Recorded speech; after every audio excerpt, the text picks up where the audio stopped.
ঈদ মুবারক। আসসালামু আলাইকুম, সবাই কেমন আছেন? আবারও বলি ঈদ মুবারক। এই তো আমাদের ঈদের দিনটা যেভাবে কাটছে আপনাদের সাথে এখন শেয়ার করবো। এই তো সকালবেলা উঠে একটু নুডলস, তারপর হচ্ছে সেমাই আর হচ্ছে গরুর মাংস আর রুটি নাস্তা করলাম আমরা। এই তো এদিকে রান্নাবান্না করতেছি আর পরিবারের সবাইকে অনেক মিস করতেছি, আমার বাড়ির, তারপর হচ্ছে আমার শ্বশুর বাড়ির সবাইকে। এই তো আমাদের ঈদটা একাকি কাটতেছি, দুই মেয়ে আর জামাইকে নিয়ে। একটু ভাল লাগছে না ঈদের দিনটা আমাদের। আর এদিকে তো মেয়েরিমা ঘুম থেকে উঠে গেছে আর আগে নামাজ পড়ে আসছে। এ তো আমরা এখানে নাস্তা করে নিতেছি আর রান্না আমি রাত্রেই প্রায় করে নিয়েছি। আর এখন কিছু রান্না আছে করব, কারণ দুই মেয়েকে নিয়ে তো রান্না করা যায় না, তাদেরকে ঘুম পাড়িয়ে আমি রান্নাগুলো করে নিয়েছিলাম। আর আমাদের ঈদটা আজকে একটুও ভালো লাগতেছে না, আপন মানুষ তো নাই, বিশেষ করে আমার আম্মা, আমার শাশুড়ি সবাই বাংলাদেশে, তাদেরকে অনেক মিস করতেছি। আর এদিকে তো নাস্তা শেষ করে চলে আসছি রান্না করার জন্য। এ তো আগে আনছিল গরুর মাংস আর হচ্ছে কলিজা দিল মিক্স আর হচ্ছে মুরগির রোস্ট করব। আর সবগুলো করবো না, এত কিছু একসাথে খাওয়া যায় না। আমি কিছু মাংস রেখে দিব ফ্রিজে আর কিছু রান্না করব। আর এদিকে তো আমি এগুলো এখন সিদ্ধ বসাবো। আর এখন রোস্টের মশলার জন্য বাদাম আর হচ্ছে কাঁচামরিচ আমি বেটে নিতেছি। এই তো দুই মেয়েকে নিয়ে বেশি একটা এবার রান্না করতে পারবো না। আর এদিকে এখন এই যে কলিজা আর দিলটা বোনা করব।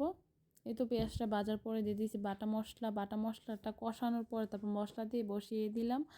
আর কি যে গরম লাগতেছে, আল্লাহ এত গরম কেন, একটু সহ্য করতে পারতেছি না। কি করার আছে, রান্না তো করতে হবে। এই তো মুরগিটা এখন ভাজার জন্য দিয়ে এখন গরুর মাংসটা বসিয়ে দিব মেখে, ভালোভাবে মশলা দিয়ে। আর মেখে বসালে আমার বেশি একটা সময় লাগে না, কারণ কষিয়ে বসালে সময় লাগে অনেক। আগের ছোটোবেলার ঈদগুলোই অনেক সুন্দর ছিল, আর এখন মনে হয় ঈদ আমাদের জন্য না, একটুও ভালো লাগে না, ফ্যামিলি কেউ নেই। আর বিদেশ বাড়ি সবাই কাজে ব্যস্ত থাকে, আজকেও সোহাগের কাজ আছে, ঈদ হলে কি হবে, তাকে কাজ করতেই হবে, কোনো কিছু করার নাই। আর আর আমি তো দুই মেয়েকে নিয়ে ব্যস্ত থাকবো। আর এদিকেই তো কথা বলতে বলতে এত রোস্টের মাংসটা ভেজে নিছে আর মশলাটা এখন ভালোভাবে কষিয়ে মাংসগুলা দিয়ে দিব। আর এই তো মাংসগুলো এখন দিয়ে দিলাম রোস্টের জন্য। আর এখন গরুর মাংসটা দেখবো কতটুকু হয়েছে, এখন একটু নেড়েছে দেবো। আর আমি তেজপাতাগুলো আমি দিতে মনে ছিল না, এখন দিয়ে দিলাম। আর এদিকে তো রোস্ট হয়ে গেছে আর গরুর মাংস প্রায় হয়ে গেছে। মানে আমি এখন আর ভালো করে সিদ্ধ করব না, সকালবেলা সিদ্ধ করব একটু ভালো করে। আর এদিকে তো মাংসটা হয়ে গেছে, নামিয়ে নিলাম।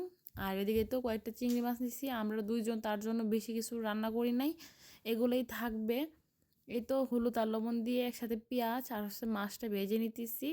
এখন মশলা দিয়ে ভালোভাবে কষিয়ে মাছ বোনাটা করে নেব। এই তো মাছ বোনা করা শেষ। আর এই তো রেডি হয়ে দুই মেয়েকে নিয়ে একটু বাইরে যেতেছি। আর তারা বাহিরের কথা শুনলে কি যে খুশি হয়, আমার আগেই তারা বের হয়ে যেতেছে। আর এই তো এদিকে বাসা থেকে নেমে যেতেছি নিচে। আর এদিকে তো আমার চেহারাটা একটু দেখিয়ে দিলাম। আর মেহাজাবের এখানে সে তার বাবার জন্য অপেক্ষা করতেছে, আমিও অপেক্ষা করতেছি, গাড়িটা সে গাড়ি নিচে নামাইতেছে। আর এই তো রেডি হয়ে চলে যাইতেছি পার্কে, কারণ এই তো চলে আসলাম পার্কে। আর এই তো এদিকে মেহেরিমা, সে আমার ব্যাগে চিপস দেখছে, সে চিপস খাবে। আর কি আর করার আছে, তাকে আগে চিপসটা দিলাম। দিয়ে আমি প্রথমে আমরা আগে ছবি তুলে নিতেছি, কারণ তারা দুই বোন পার্কে আসছে তো তারা এখন খেলবে। এই যে খেলবে তারা, এখন ছবি তুলবে না, তার জন্য মেহেজাবিন মনটা খারাপ করে সে দাঁড়িয়ে আছে, তার বাবা আসানোর জন্য অনেক চেষ্টা করতেছে।